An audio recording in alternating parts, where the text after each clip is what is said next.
Thank you very much.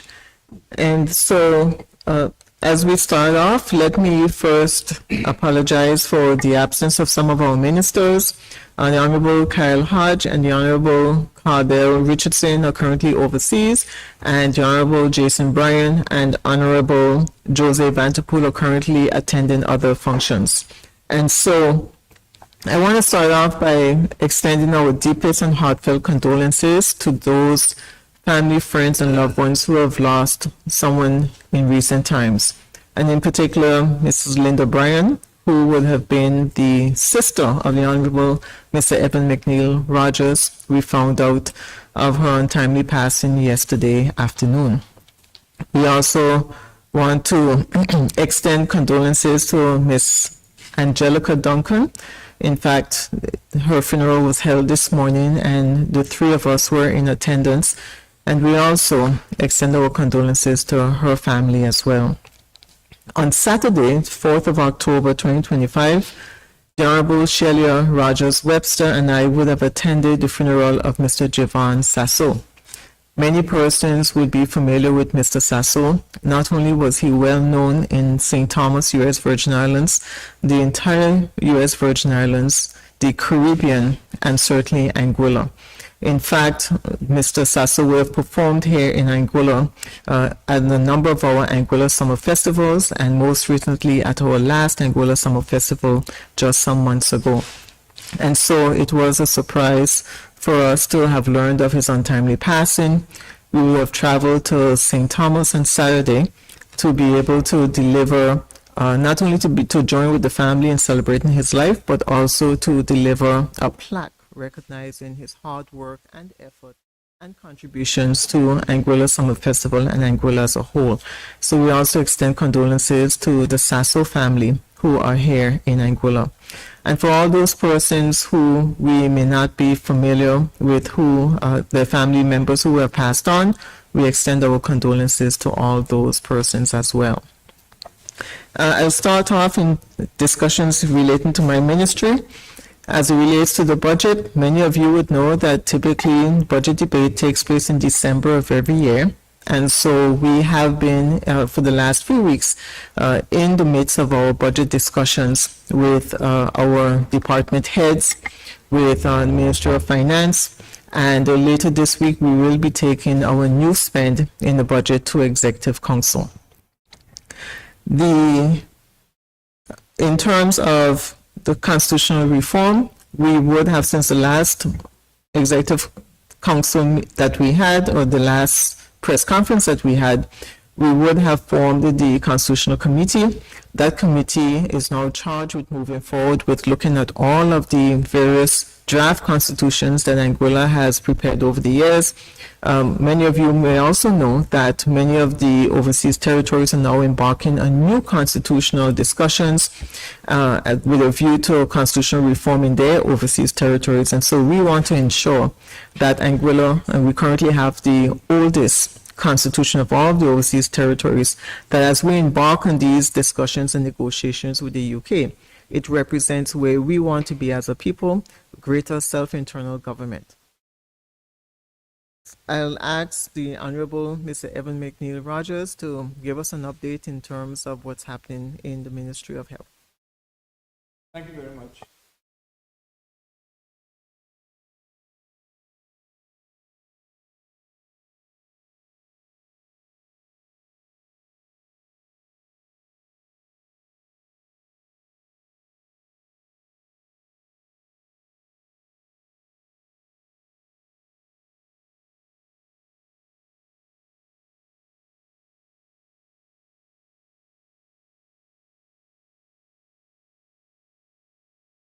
Seeing that the mic didn't function properly, again, let me thank you all for being here, and to welcome those who are viewing and listening via the various media methods.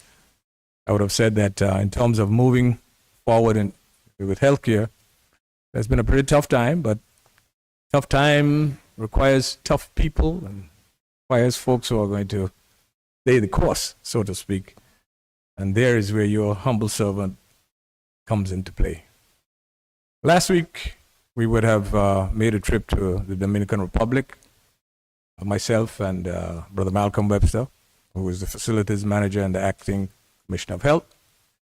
The purpose of that trip basically was to look at a number of pieces of medical equipment that we need here at the Princess Alexandra Hospital.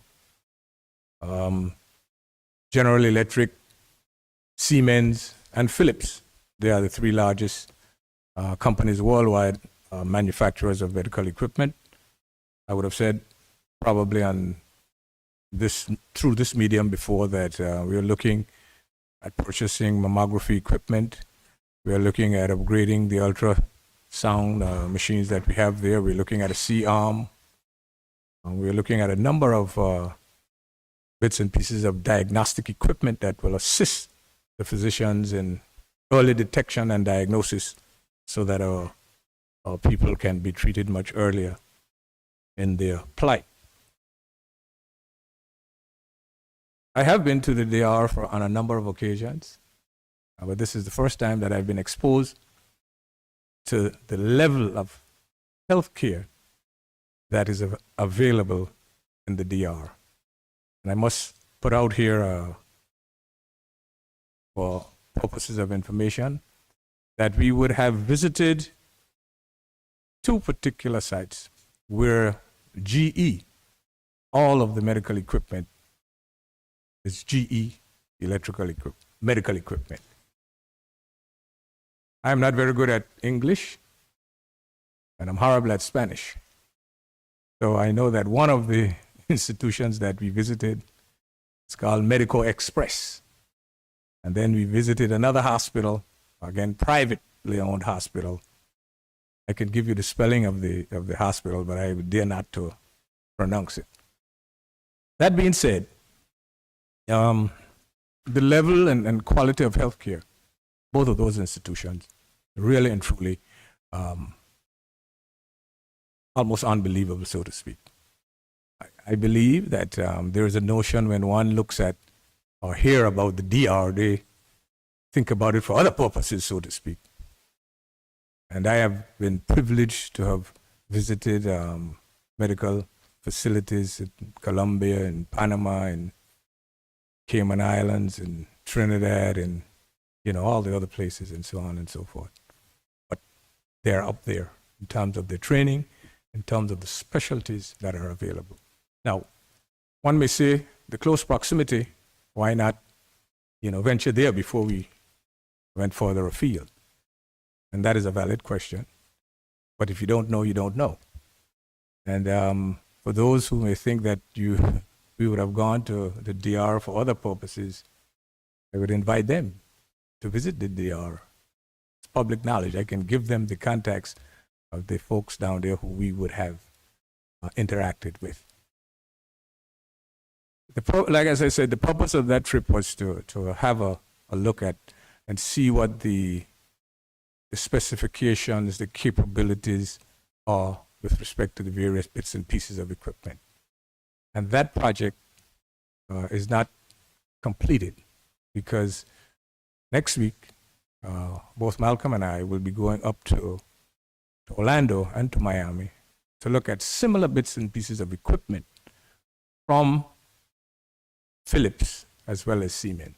So in other words, the responsibility of choosing and purchasing the equipment that is necessary to suit, or I should say is more applicable for our situation here, is something that I'm taking very seriously moving forward. I'm not just going to go and look at the cheapest, or go and look at a piece that you could, alter and so on and so forth. There are a lot of moving parts, services, service agreements, manufacturer's warranty, and all of those sort of things that must be taken into consideration.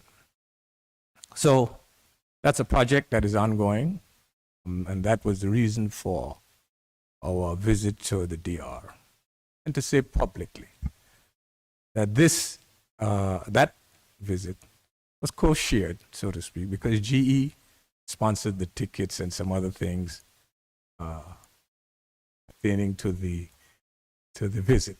Because politics and politicians and government and opposition, they always have different varying views. And I just want to inform the general public that, yes, social media is out there, but look through some of the things that are being said, with respect to government operation coming from politicians and our other supporters. It's always good to get in contact with us, even though through this medium we don't have it every day because, it wouldn't be necessary as far as I'm concerned. But we are open, so you can ask questions in terms of us. In terms of the healthcare, we are still facing a lot of challenges in terms of filling vacant positions and attracting professionals to come to Anguilla. This morning, every Monday morning, I meet with the executive staff of the Department of Health, and we go through some of the issues that they are facing and that we are facing and how we need to address them. Just giving you an example, they would have done interviews with 2 psychiatrists, one of whom they would have made an offer, and that offer was made. For a number of different reasons, it was rejected. They could not accept what we would have offered. In other words, probably had a better offer somewhere else.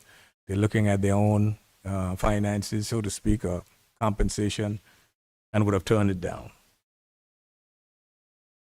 Another interview was conducted with dietary folks.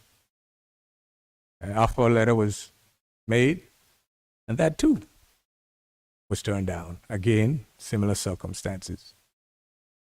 We look at OBGYN.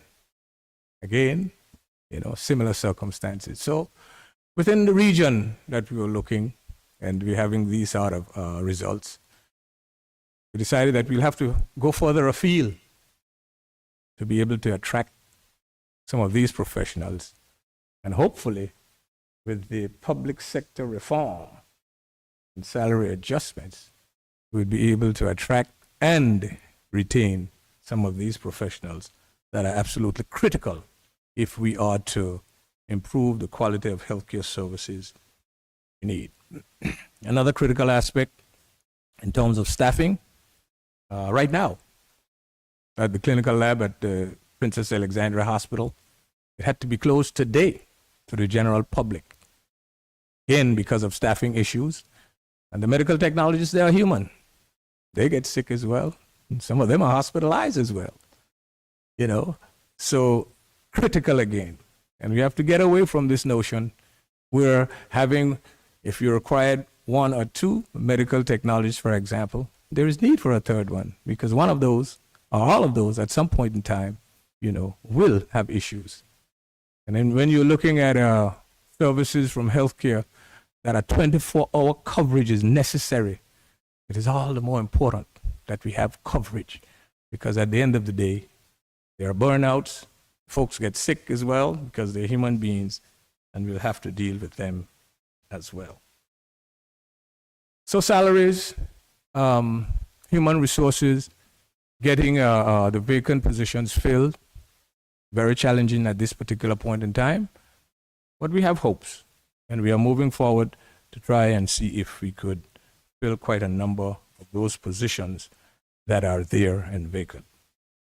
The Premier just mentioned about new spending. I think we're going to have some time, and I will be a part of that in terms of the new spending to make sure that the human resource capacity,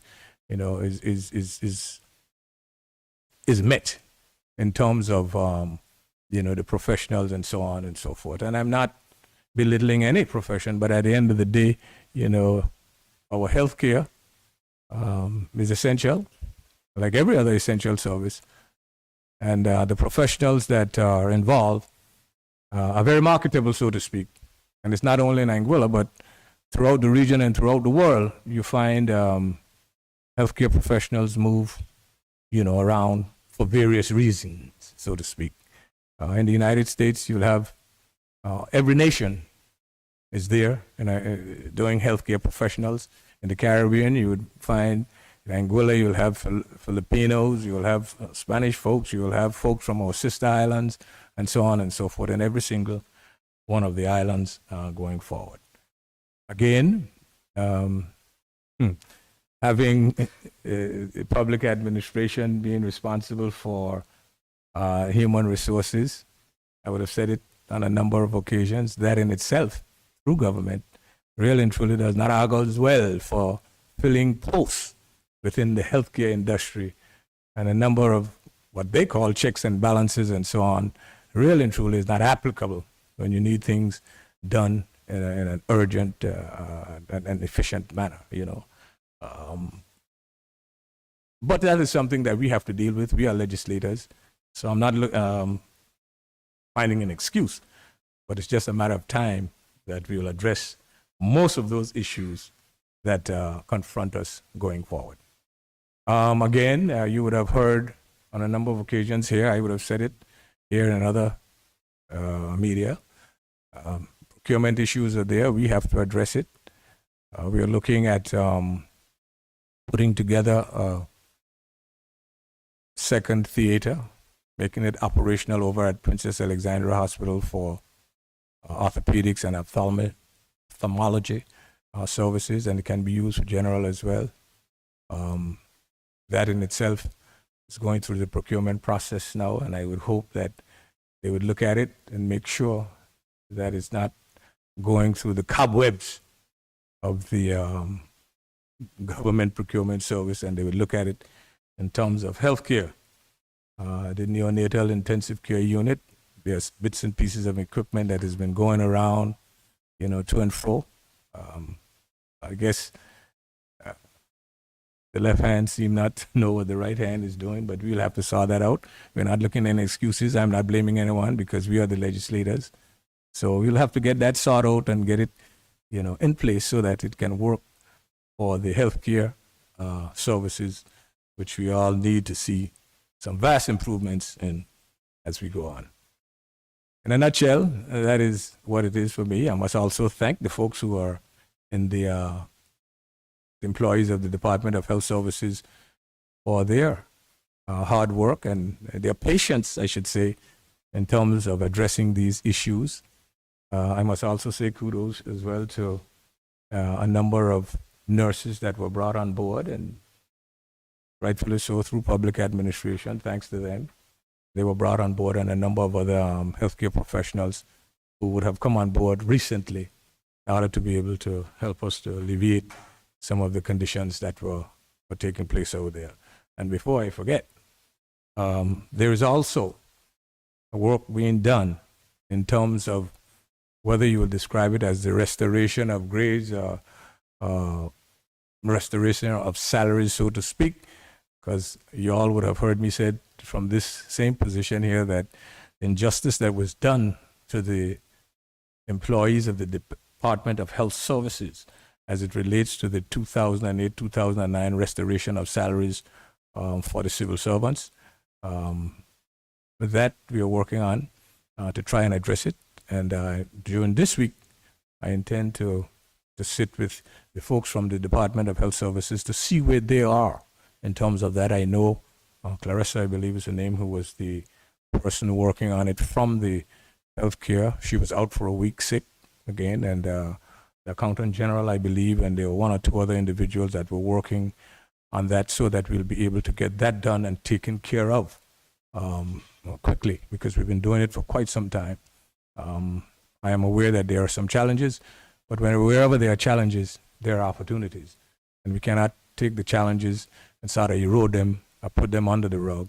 We have to face them head on and deal with them so that we can move forward, making sure that our folks are able to feel comfortable. You don't want to feel as if though you're a dropout, so to speak. You're all part of one system, one country, one community, one country. So as a result of that, you know, I think it is only fair for us to deal with them and deal with them properly.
Testing, testing. From the beginning. I'll go from the beginning as it seems like the mics were off. A pleasant good afternoon to everyone in the media, those listening via Facebook Live and radio. It's a pleasure to be here this afternoon. I recently attended the OECS 10th Council of Ministers of Education meeting in Dominica. It was a privilege to be there with my fellow OECS colleagues. Together, we engage in meaningful dialogue on the shared challenges and opportunities within our education systems, with a focus on strengthening collaboration across the region.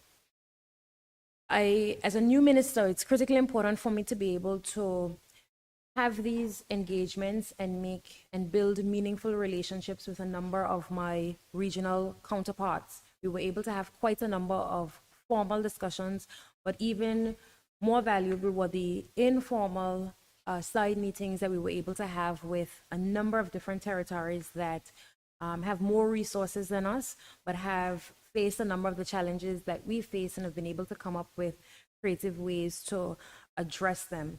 As you're aware, we currently are utilizing through a pilot project the harmonized curriculums that would have come out of previous OECS meetings. And so it's just to show you that a number of these meetings are fruitful, and some of the discussions and the priority areas that have been determined in a number of these meetings have borne quite a bit of fruit for us, certainly here in Anguilla. Coming out of that particular meeting, our priorities in Anguilla are very clear: strengthening our teacher support and opportunities, expanding resources in early childhood education, and accelerating the progress of our education management system are critically important to us.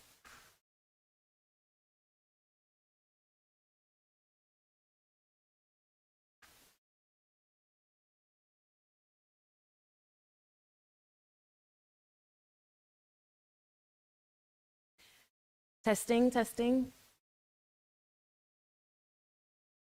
Sorry about that. We're having some technical difficulties. Sorry about that. In addition to that, I also attended the 2025 Symposium and Policy Dialogue on Transforming Education in Anguilla. This was a fully funded trip funded by the Development Bank, but also it had support from UNESCO as well as a number of other regional partners. This was a particularly important engagement. I was accompanied by the acting PS of Social Development, Mr. Bren Romney, as well as two members of our PTAs. The president of the Albina Lake College Comprehensive School PTA, Ms. Keisha Brooks, and the vice president of the Vivian Vanderpool Primary School PTA, Mr. Kenroy Herbert. Together, we were able, over the course of a couple of days, to be able to engage in meaningful national dialogue and conversations about some of the challenges that we're facing in our education system. These challenges include, but are not limited to, things around literacy and numeracy statistics, not just in Anguilla, but regionally. The importance of having parental support and strong PTAs in every aspect of our school life. We have made a commitment together to ensure that we have a very strong national PTA coming out of that particular engagement. I'm committed at the ministerial level to supporting the implementation of the PTA, both with financial and technical assistance, recognizing that the challenges that we face in our education system require genuine collaboration to solve those problems and to secure the success of every child. Before becoming a minister, I've been privileged to see firsthand how a strong PTA could really change the trajectory of a school, increase the participation of schools in a number of activities, the increase in performance of the school academically, socially, but also in sports.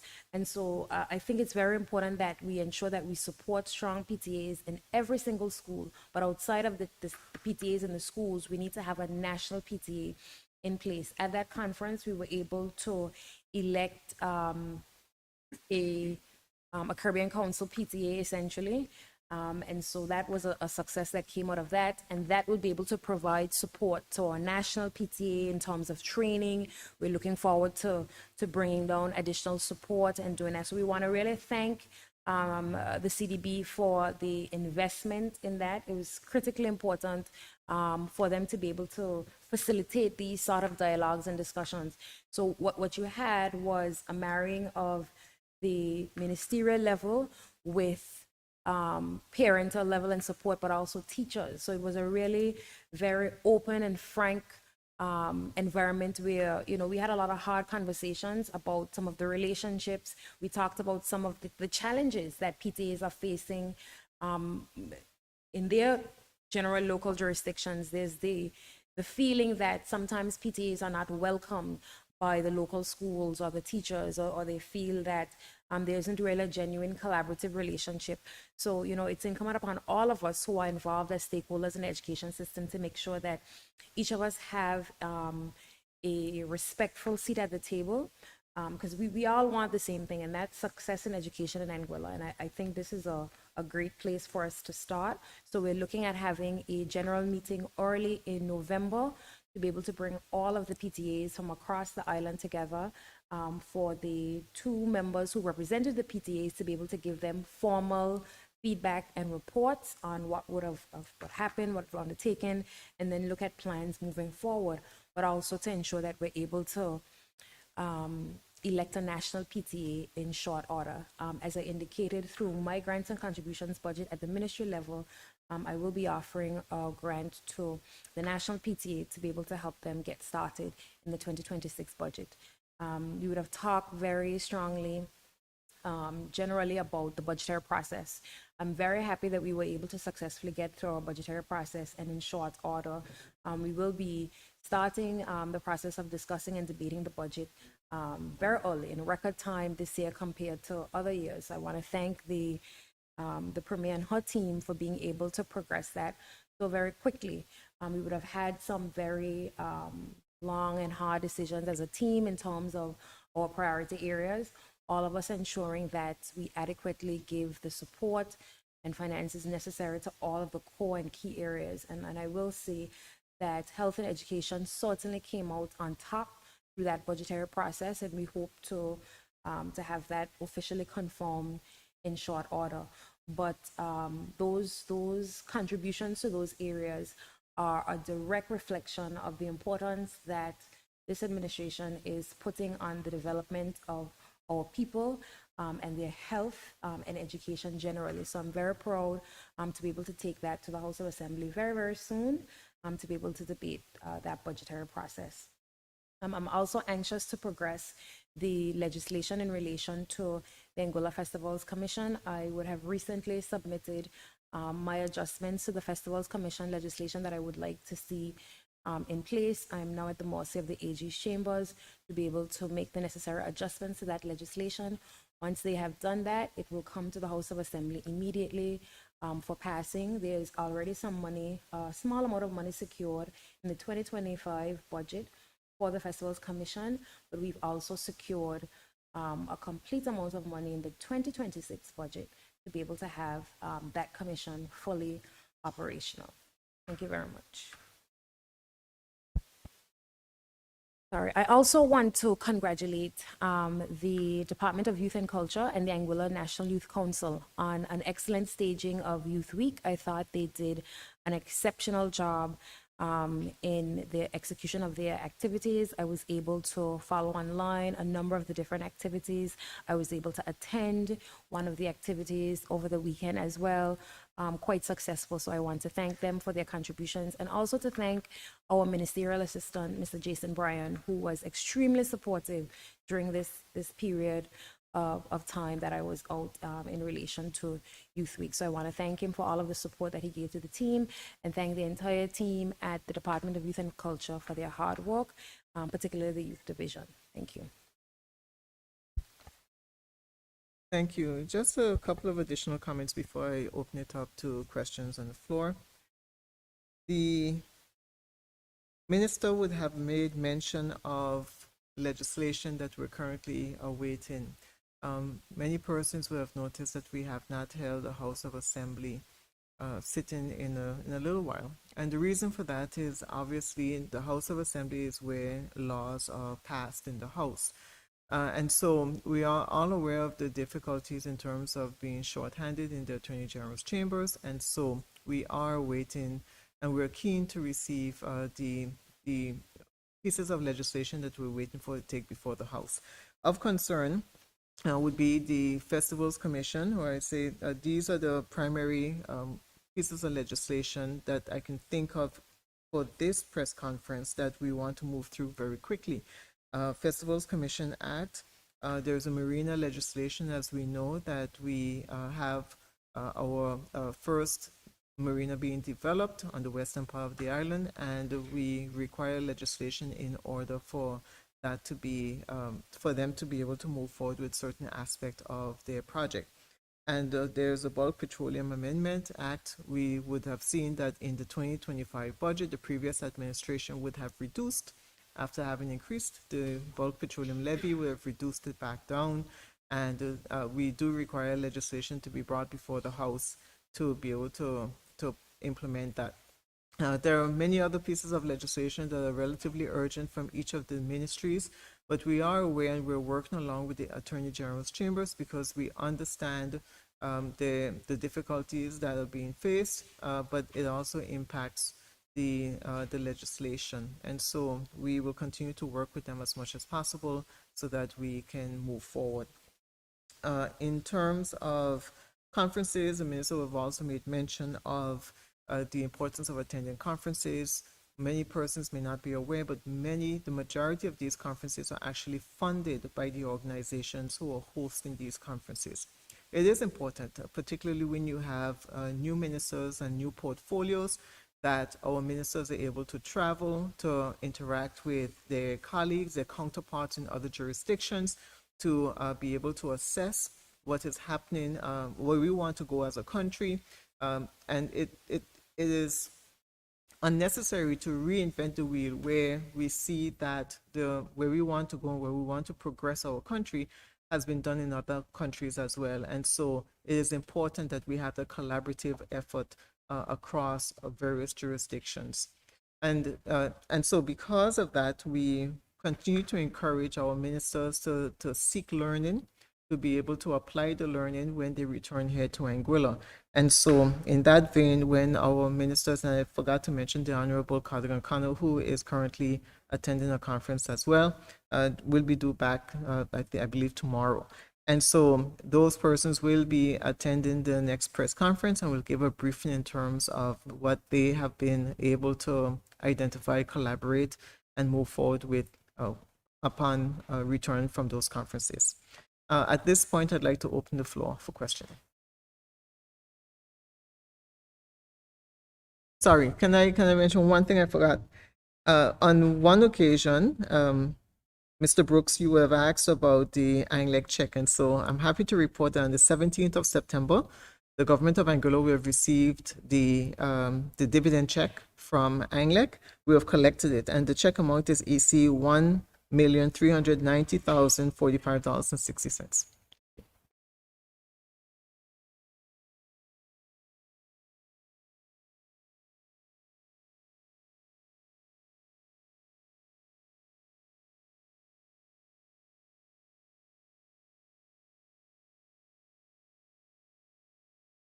Thank you for that question. The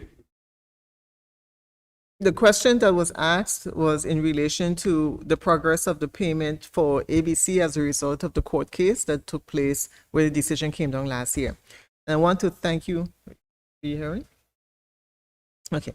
I want to thank you for the question. It has been in the, I suppose, circling in social media and generally across the island.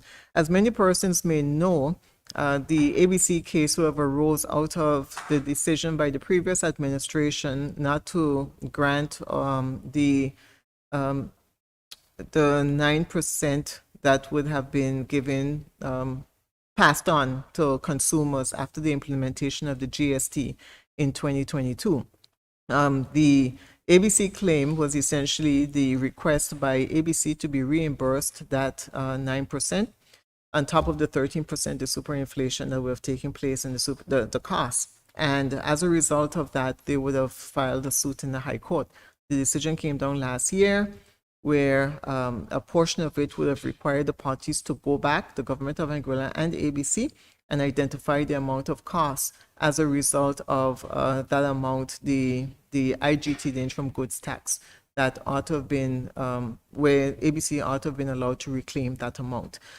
We have finally reached to an understanding between the parties, we hope. And so we have asked the Attorney General's chambers to prepare the documentation. The reason why it's through the AG's chambers is because it's as a result of the court case that was ongoing.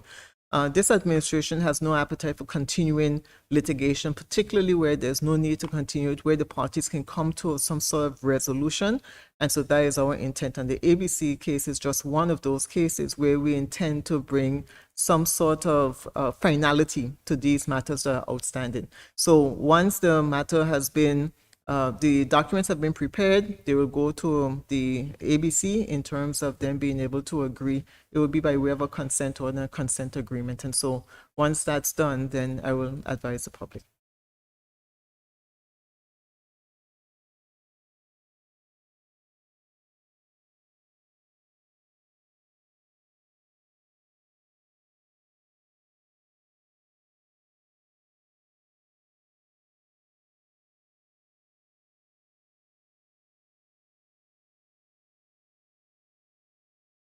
Sure. In fact, all of the departments are requesting additional. The question is in terms of the budget discussions that are ongoing, what other areas can we talk about in terms of where monies are being allocated? And I was saying that across all of the ministries, because there is always a demand. So the budget envelope would have been about 13 million, and the budget request would have been about 50 million. And so as a result of that, we have had robust discussions between the various ministries and between the ministers to be able to identify and allocate where some of that funding will go. I will ask the Minister of Health, because he was the former Minister of Health, the senior ministerial advisor. I call him Minister of Health because when he was engaged in those discussions, he was very aggressive. Thank you for the word. Very aggressive in terms of advocating for pushing health and the needs in health. And I can say that they were not only along the lines of additional scholarship opportunities, but also in terms of hirings, filling out the departments where there is a need. And so I'm very happy to see the progress that's taking place in collaboration between the ministerial advisor and the Minister of Health. But there are also, of course, across all the ministries, in the Ministry of Infrastructure, that is where the largest envelope in terms of the capital spend will be. You would know that, and I would have indicated in the past, that the two government buildings, although they were identified, the budget was the amount, the $10 million was included in the 2025 budget. As at this date, we do not have design plans for the two government buildings. And so that was placed into the 2026 budget. We also have a number of other the roads that have to be maintained and upgraded. And I think that people of Anguilla, you hear them every day. Everyone's complaining about the degradation of the roads that have taken place over the years. So there's work that has to be done. The water infrastructure is a major project, and it's one of the key projects that we intend to embark on. That is a $50 million project that's to take place across all of the island, and it's necessary because water is critical for all of us. And so the Minister of Economic Development, Honorable Kyle Hodge, has really taken a keen interest in seeking to deliver that. And so that's just some of the various areas that we're focusing on. The Minister have mentioned education as well, and some of the areas that they're looking at. But I'll ask the Minister of Health Senior Ministerial Advisor of Health to give us an update. Basically, I must admit that the need to improve the quality of healthcare services and delivery in Anguilla is right across the board. It's apolitical. I would want to mention here that I believe it's the Ministry of Finance who would have conducted a survey It would have called People's Budget. And they had 5 areas where they asked questions for, I guess, non-politicians and so on, where they would like to see more investment in terms of spending, in terms of human resources and capital and so on invested. And of the 5 areas, healthcare come in as number one. So it wasn't coming from me with my passion about healthcare. It was coming from the survey that was done. It was tagged the people's budget. So if the people want to see expenditure and the development in the healthcare services, who am I but to lead the charge going forward with it, you know? But we're working together. When you're talking about resources and funding, you shouldn't put enough and funding in the same sentence because you will never have enough funding. So we've got to be able to prioritize it and so on and so forth because it is a battle. Education, you know, economic development, you know, and all the ministers would want a bigger piece of the pie, so to speak, or would want to have all of their concerns addressed. We've got to measure it and make sure that we are doing an overall comparison and putting things into prioritizing them so that we'll be able to do the best. It's not going to be completed in 1 year or 6 months or 8 months as we've been in there, but we must have a long-term plan going forward. Because in healthcare, this year, this budget, next year, next budget, and we have to go on, you know.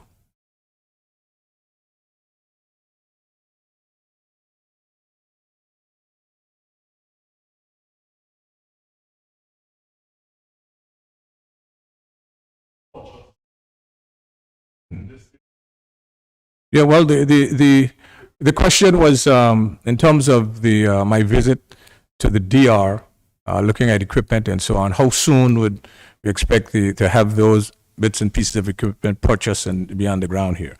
We're looking to have those invoices paid before the end of this year. As I mentioned, I'm not just looking at GE. I'm looking at Philips. I'm looking at Siemens and looking at the other companies that would have the equipment that would best suit our needs here, because it doesn't make sense to be getting equipment that larger hospitals or larger populations would have, and so on and so forth. You know, so it is. We've got to tailor make it to suit what we want here, but at the same time, be adequate and have the capabilities to give the diagnostic diagnosis that we would need going forward. So I intend to have the invoices honored before the end of this year. Of course, there are generous contributors as well to that entire project that must take place before the end of the year. So we're looking to have it purchased. Training is going to be critical because there's a training facility in the DR as well for GE products. There are training facilities throughout, because it makes no sense to have the equipment and you don't have the trained personnel, because you won't be able to utilize or maximize its use and its efficiency if you don't have the well-trained personnel.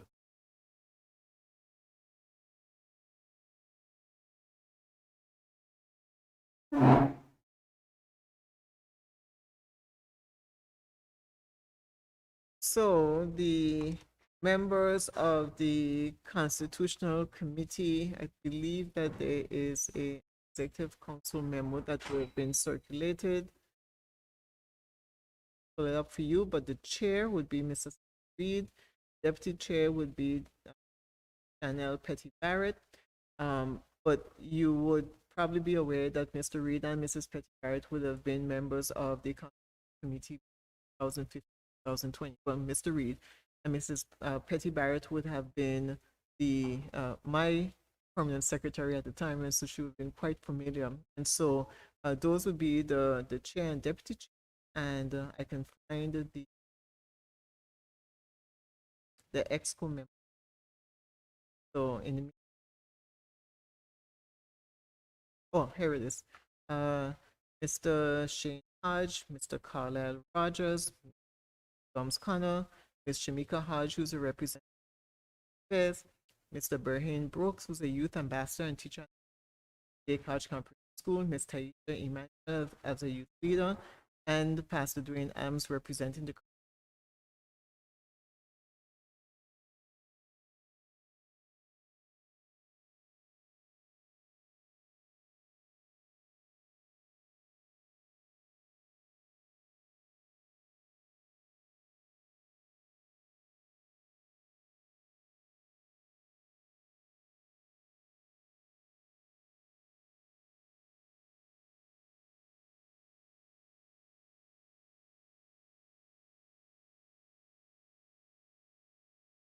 Thank you for that. The issues in terms of immigration in the U.S. is probably just a tip of the iceberg. We also have the issues in terms of the increases in the tariffs that have impacted not just Angola, but all of the other countries that export or import into the US. That is resulting in higher food prices. And if you've been watching the news, you would see that in the US, food prices generally have increased as well. And of course, Anguilla being a country that imports more than 95% of everything that we eat, we are also seeing the increase. And it is timely that we have implemented the GST relief. It was, yes, a campaign promise, but the primary focus was to provide relief for the business people and the people of Anguilla, because we were paying 13% at the port for the goods to come in, and then they would sit on the shelves, etc. So the business owners were paying that cost up front, and then would have to wait to be able to recoup from sales. By the implementation, through the implementation of the GST relief, we were able to create a position where the shopkeepers are able to bring in the goods, sell, and then be able to hold on to some of that cash outflow that was taking place at the initial outset. The second intent of that was to pass it on to the consumer, so that by providing the relief, and then in turn, with the lower prices, the people of Angola will be able to benefit. Of course, I want people to remember that the GST was removed from food in December of 2024, and elections was February of 2025. So the prices in the grocery stores would not have seen a major decrease in terms of food prices, because those prices were already catered for when the GST was removed from food items in December of 2024. But what we're seeing now is that there is an increase in the US, and as a result of Anguilla importing, our businesses importing from the US, we are also suffering from those high prices as well. And so there's more than one measure that we have to take. In addition to the relief that we have implemented, we are also looking at engaging with different countries, our brothers and sisters in the Caribbean and further afield, in terms of increasing our avenues for trade.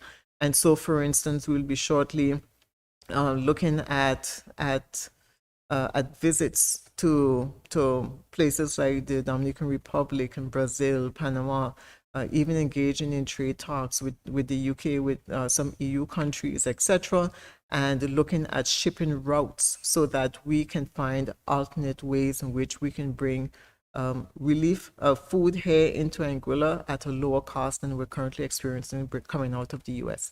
So you will hear more about that over the weeks and months, because we're in the process of embarking on that initiative full force. We've already had discussions with the trade office in the DR, and those conversations went very well. And so the next step is for us to embark on these trade missions so that we can collaborate even further.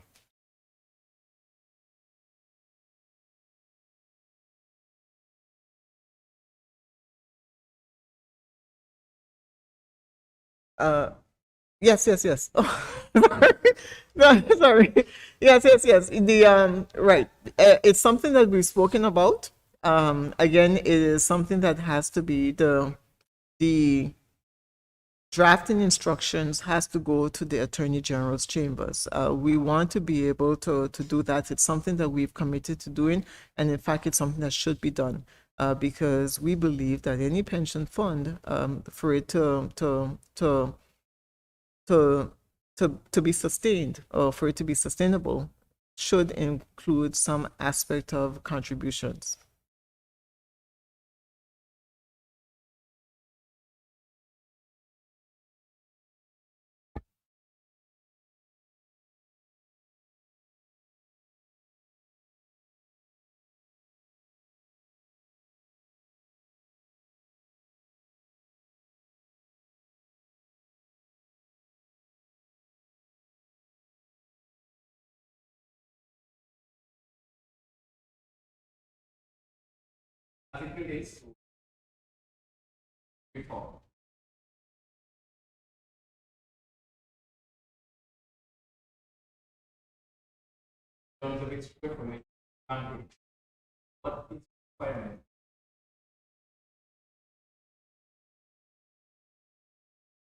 Full.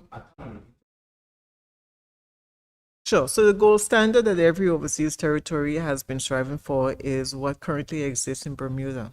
That was done as far back as the 1980s, and many have said that the UK is not interested. I think the UK itself has indicated that it has no interest in going to that extent for the other overseas territories. And so, short of independence, the next step is for us to look at ways in which we can gain greater self-autonomy within our country. So the Constitutional Committee will be looking at that. But the idea, of course, is for certain key things to be done. So, for instance, we know that the Attorney General and the Deputy Governor selected by the governor, they vote in the House of Assembly, and the intent is that if they're going to be in the House of Assembly, that they have no voting power. We believe that, especially when it comes to measures such as taxation, that it should be as they say, no taxation without representation.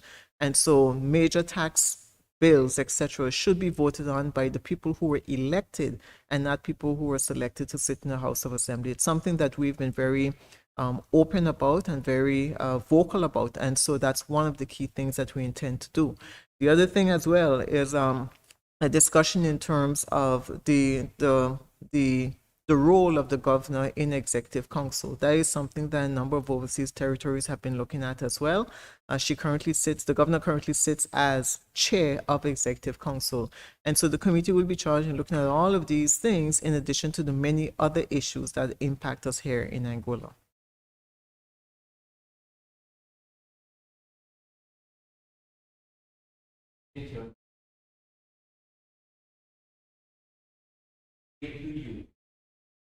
Yeah.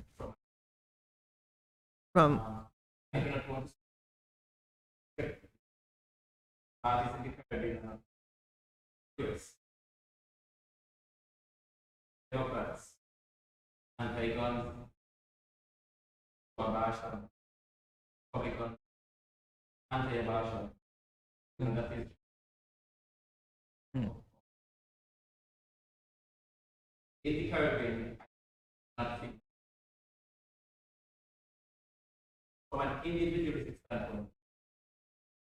Yeah.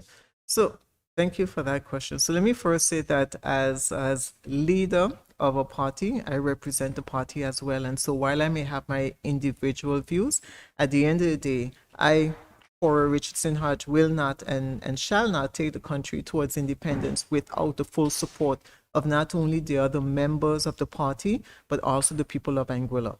And so that's number one. Number two, I do believe that our people should strive for independence, because at the end of the day, we need to be able to control our future. We need to be able to control our own, to govern ourselves. At some point, we have to come of age.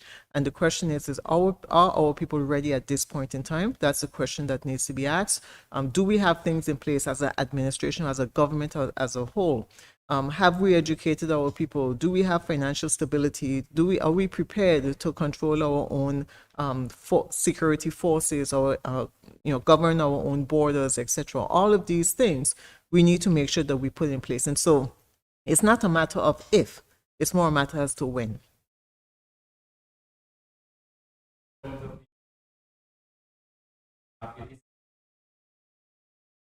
Of course. And the colleagues are largely of the same view. I'm sorry? The stance is it's not if but when. That's what I'm saying. Yeah.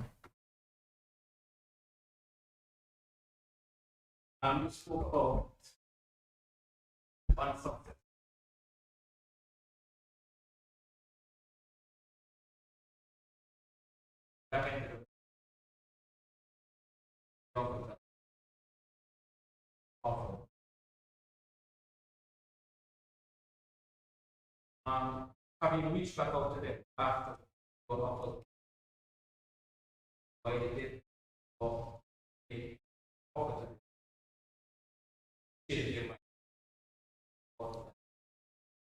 Well, in terms of making offers, there's a guideline that you've got to follow. The interviewers would have had a range in which they could negotiate and stuff like that. Outside of that, I mean, it's what is public admin, the grading system, and so on and so forth. It is nothing new. We have always had folks from the region, expats, and other regional folks who would have taken up positions in the medical field here in Anguilla over the years.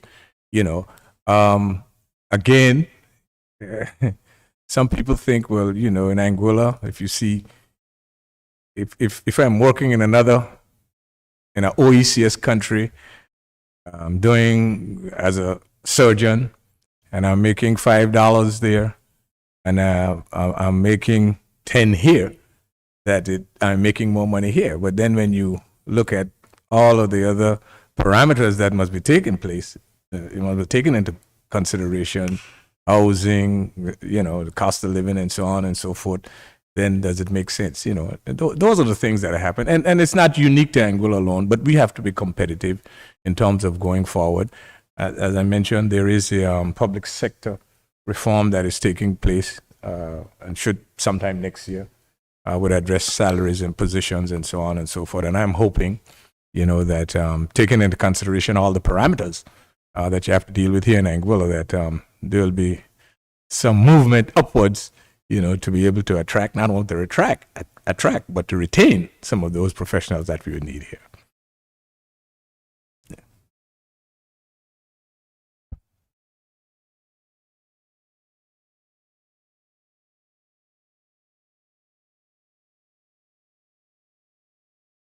If there are no other questions at this time, I would just like to state that I will be traveling on Wednesday through Saturday on personal business, and then from the 21st to the 23rd, the Permanent Secretary and Ministry of Finance and I will be traveling to the BVI to attend the pre-joint ministerial conference. Many of you may know about the joint ministerial conference.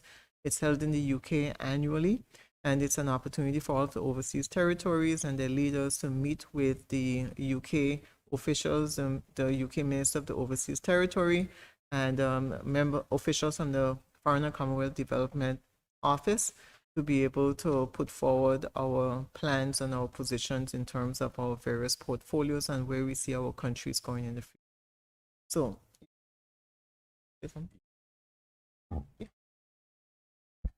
in terms of travel, seeing that this is part of the protocol, Madam Premier, now these days. Next week, as I mentioned earlier, that we're going off to Miami and Orlando to look at Philips and Siemens, the products that they have. And after that, we'll be attending a healthcare financing conference in the Bahamas. Remember, someone from the Ministry of Finance, Health, I think Social Security as well, will be going to have a look at that. And after that, we will go to the OECS Ministers of Health and the Pharmaceutical Procurement Services of the OECS down in Grenada, to take part in those discussions as well. So in terms of travel, you got to move around. And as the minister said, these sort of bonding and relationships that you would establish over the years, they are very, very, very essential and helpful. And I can attest to that. In my long years of being part of the ministerial, I should say, cohort in Anguilla, have done me well over the years. And it's necessary, irrespective of what the opposition may say, because when they're in government, they travel too. It is absolutely necessary.